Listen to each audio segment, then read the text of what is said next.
ጤና ይስጥልኝ ተመልካቾቻችን፣ በላይ በቀለ ነኝ። ዋና ዋና ነጥቦቹን በማስቀደም እንጀምራለን። አንድ የአሜሪካ ተዋጊ ሄሊኮፕተር በሆርሙዝና ኦማን ባህር ዳርቻ መከስከሱ ሲነገር አብራሪዎቹ በድሮን ታግዘው የተረፉበት ሚስጥር ሰፊ ትኩረት ስቧል። በዝርዝር እናቀርባለን። እስራኤል ዛሬም በሊባኖስ ጥቃት መፈጸሟ ሲነገር የክርስቲያን ሃይማኖት መሪዎች ለዓለም ጥሪ አቅርበዋል። ፈረንሳይ አክራሪው የእስራኤል ሚኒስትር ወደ ሀገሯ እንዳይገቡ መከልከሏ ተነገረ። አሜሪካ እንዳይገባም የተከለከለው የሶማሊያ እግር ኳስ ዳኛ ጉዳይም አነጋጋሪ እንደሆነ ቀጥሏል። ሌሎችም አሉን።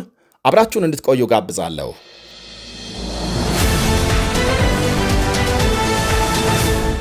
ኢራን በሆርሙዝ መተላለፊያ አጠገብ አንድ የአሜሪካ ተዋጊ ሄሊኮፕተር መታ መጣሏ ተነገረ። ፕሬዝዳንት ትራምፕ ያጸፋ እርምጃ ለመውሰድ ዝተዋል። ትራምፕ ማምሻውን ባሰራጩት ጽሑፍ የሄሊኮፕተሩ አብራሪዎች ምንም ጉዳት ሳይደርስባቸው መትረፋቸውንና አሜሪካም አስፈላጊውን ያጸፋ እርምጃ ትወስዳለች ብለዋል። በዚህ የኢራን ጦርነት የአሜሪካም አፓቼ ተዋጊ ሄሊኮፕተር ተመትቶ ሲወድቅ ያሁኑ ለመጀመሪያ ጊዜ ነው። የአሜሪካ ማዕከላዊ እዝ ቀደም ሲል ባወጣው መግለጫ ሁለት አብራሪ ወታደሮች ለ2 ሰዓታት በተካሄደ ፍለጋ በባህር ድሮን አማካኝነት ሊተርፉ መቻላቸውን ገልጧል። የአሜሪካ ጦር እንዲህ ያሉ የባህር ድሮኖች ዘመቻ ሲያካሄድ ይሄኛው የመጀመሪያ መሆኑ ተመልክቷል። በዓለም ላይ በውጊያ ብቃቱ ተወዳዳሪ የለውም የሚባልለትና እስከ $100 ሚሊዮን የሚገመተው የአሜሪካ አፓቼ ሄሊኮፕተር በባህር ቅኝት ላይ እያለ በኦማን ባህረ ሰላጤ አቅራቢያ ተመትቶ መውደቁን ባለሥልጣናት ገልጸዋል። የነፍስ አድን ሥራውን ያከናወነው የባህር ድሮን ስሪትና ማንነቱ በማዕከላዊ እዙ ባይገለጽም አንድ የአሜሪካ ባለሥልጣን ግን የፈጣን ጀልባ አይነት ስሪት መሆኑን ለኤቢሲ ቴሌቪዥን ሹክ ብለዋል። የእስራኤል ጠቅላይ ሚኒስትር ቤንያሚን ኔታንያሁ በፖለቲካ ሕይወታቸው ሲጠብቁት የነበረው ዕድል ወይም አጋጣሚ የሀገራቸው ዋነኛ ጠላት የሚሏት ኢራንን መጋፈጥ እንደሆነ ይናገራሉ። ለዚህ ደግሞ አሁን በመጨረሻም ከጎናቸው የሚቆም የአሜሪካ ፕሬዝዳንት በመገኘቱ ደስታቸው ወደር የለውም። ፕሬዝዳንት ትራምፕ በኢራን ላይ ጣፋጭ ድል ይመዘገባል የሚል እምነት ይዘው ቢቆዩም እስካሁን የታየው ግን ተቃራኒ ሆኖ የኢራን ጦርነት 4 ወሩን ሊደፍን ተቃርቧል። የኢራን መሪዎች በአንድ ጣራ ስር ተገኝተው ቢገደሉም ሌላ አዲስ ቦታቸውን ተቀብሎ ሀገሪቱን እየመራ ቀጥሏል። ቢያንስ የዓለም አንዱ የኢኮኖሚ ደም ስር የሆነውን የሆርሙዝ መተላለፊያን በመዝጋት የመደራደር አቅማቸውን አዳብረው ለመቅረብ ችለዋል። ከአሜሪካ ጋር ተኩስ አቁም መድረስ ቢችሉም ያዝለቀቅ እያለም ቢሆን ተኩስ እየተለዋወጡ ከታዩ በኋላ አሁን ሌላ ውጊያ ከእስራኤል ጋር መጀመሩ ዓለምን ሌላ ስጋት ላይ ጥሏል። ሁለቱም ሀገሮች ለጊዜው ውጊያ አቁመናል ቢሉም ኢኮኖሚያቸው ሰላምና መረጋጋት ላይ የቆመው የባሕረ ሰላጤው ሀገሮችና ከአውሮፓም እስከ እስያ የነገን በጥርጣሬ መመልከታቸው አልቀረም። የተባበሩት መንግስታት ዋና ጸሐፊ አንቶኒዮ ጉቴሬዝም የመካከለኛው ምስራቅ ግጭት መቀጣጠል በጣም እንዳሳሰባቸው መግለጻቸውም ለዚህ ነው። ዋና ጸሐፊው ዛሬ ባሰራጩት መልእክት ጥቃቶች በአስቸኳይ እንዲቆሙና በሊባኖስ በኢራንና ጋዛ የተደረሱ ተኩስ አቁም ስምምነቶች ሙሉ በሙሉ ተግባራዊ እንዲሆኑ ጠይቀዋል።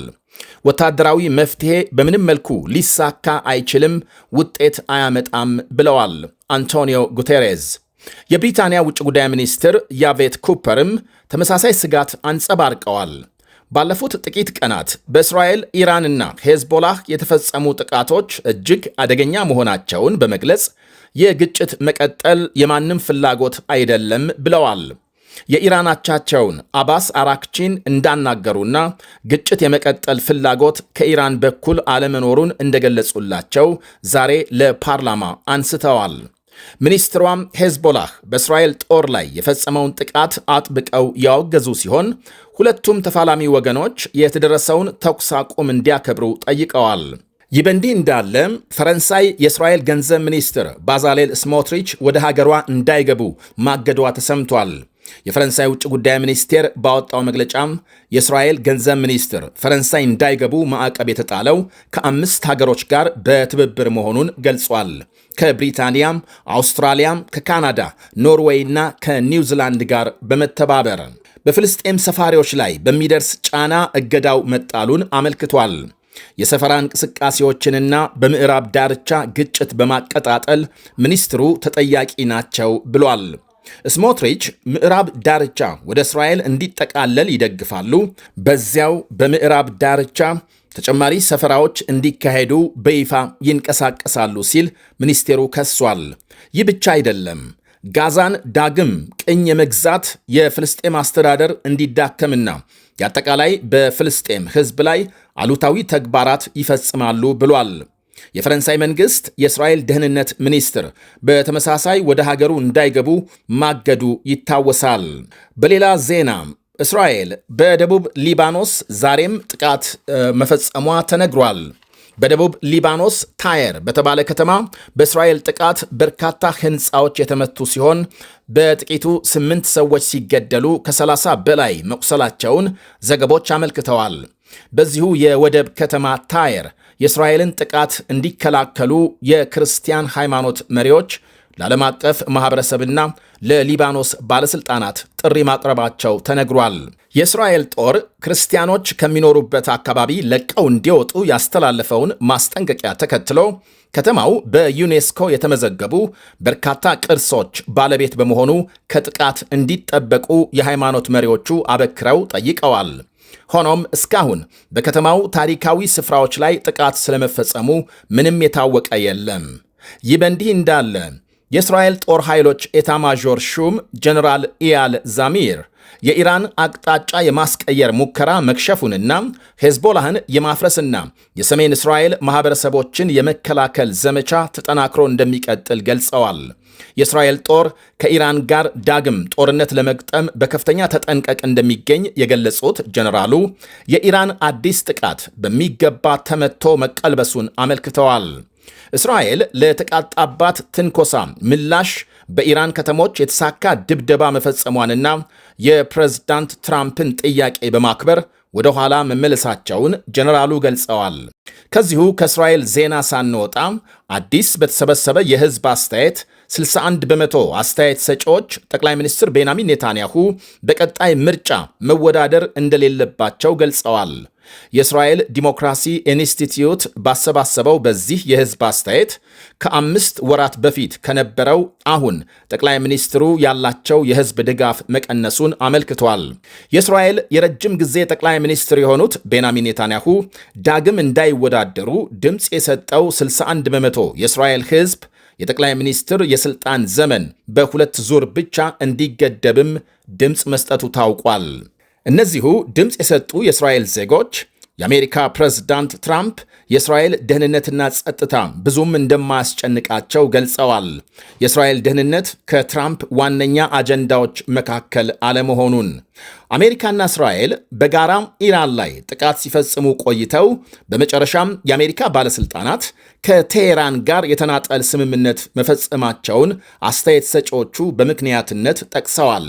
ቢያንስ 41 በመቶ አስተያየት ሰጪዎች ትራምፕ ለእስራኤል ደህንነት ጥቂት ቦታ ብቻ ይሰጣሉ የሚል እምነት እንዳላቸው ገልጸዋል። አሜሪካ እንዳይገባ የተከለከለው የሶማሊያው እግር ኳስ ዳኛ ኦማር አርተን እንዳይገባ ከመከልከሉ በፊት ለ11 ሰዓታት የስደተኞች ምርመራ እንደተካሄደበት ገለጸ። የአሜሪካንን ዓለም ዋንጫ ለመዳኘት የመጀመሪያ የሶማሊያ ተወላጅ ለመሆን የነበረውን ሕልም ያጨናገፈበት ክልከላ እንዳሳዘነው ገልጿል። አስፈላጊውን ወረቀትና ቪዛ የያዘ ቢሆንም ከሚያሚ ዓለም አቀፍ አውሮፕላን ጣቢያ ማለፍ አልቻለም። እስካሁን ለዳኛው መታገድ በይፋ ምክንያት ባይገለጽም ሶማሊያም በትራምፕ አስተዳደር የጉዞ እገዳ ከተጣለባቸው በርካታ ሀገሮች አንዷ መሆኗ ይታወቃል። ከአሜሪካ ባለሥልጣናት ጋር የተነጋገረው ፊፋ አርተን በዚህ የዓለም ዋንጫ እንደማይካፈል አረጋግጧል።